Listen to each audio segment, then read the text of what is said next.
That was Ron Norris. Now let's go to Julie Matheson. She is City of Subiaco councillor.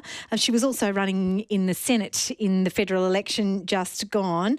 Julie Matheson, I believe, is so angered by the DAPS process, she is creating this new political party to fight for the scrapping of the development assessment panels. Julie, good afternoon and welcome back. Julie, good afternoon and welcome back to 720 Drive. Hello, Julie. I seem to be having just a few problems with this line at the moment. I can hear you. Hi, Julie. There you are. Great. Thank you. Operator error, usually with me, particularly on a Friday. Julie, what has caused you to take such a strong stand against the development assessment panels? I think you might have heard the Property Council's Lino Iacamella off the top of the program.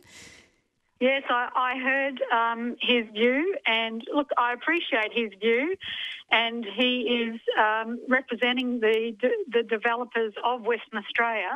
But I have had more than 40 DAP-affected communities, as I call them, since 2011 approach me. I've been the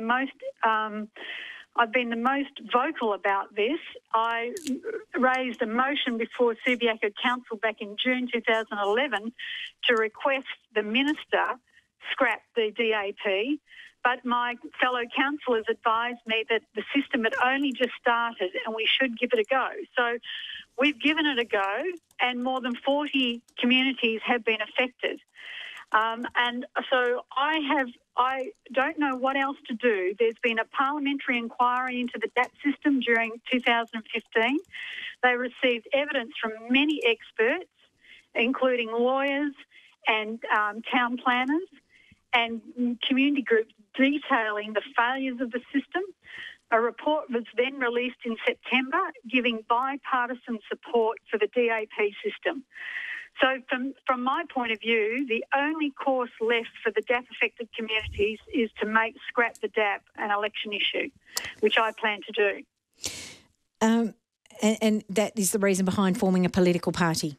Well, I can see tripartisan support for the DAP.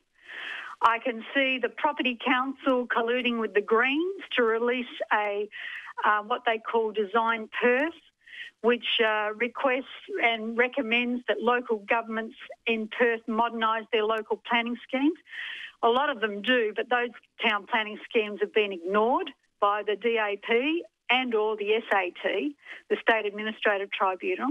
I can see Mark McGowan and his Industrial Lands Authority, where he says on the front page of the report that he's going to use the Development Assessment Panel to eradicate red tape, meaning councils, in the decision-making process.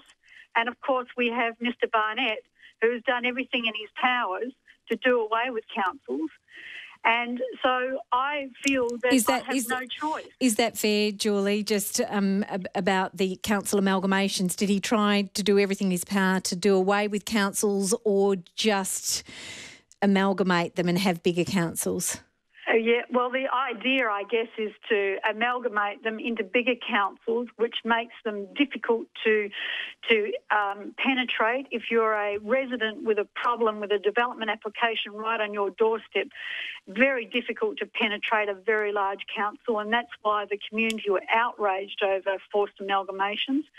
And we, including Subiaco, fought the good fight and supported South Perth and the other councils who voted using their Daydor amendment to vote against their forced amalgamation, and the Premier raised the white flag. Okay, so Julie, just to, because I do have people calling through who'd like to talk about this, but just to be sort of brief and concise, what's your view? What process should replace the current system?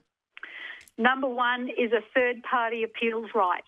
That has to come for all third-party affected community groups or councils, because at the moment a community group would have to spend more than $200,000 in the Supreme Court to overturn a decision by the DAP, and Gail McGowan from the the Department of Planning says the Minister has no rights to intervene on a DAP decision. and yet the minister will come into Subiaco Council and overturn our decision over 8 stories at the Pavilion Markets and approve 16 stories. Right. So the whole thing needs to be scrapped. Okay. It's full of flaws. All right, Julie Mathieson, thanks for joining us this afternoon.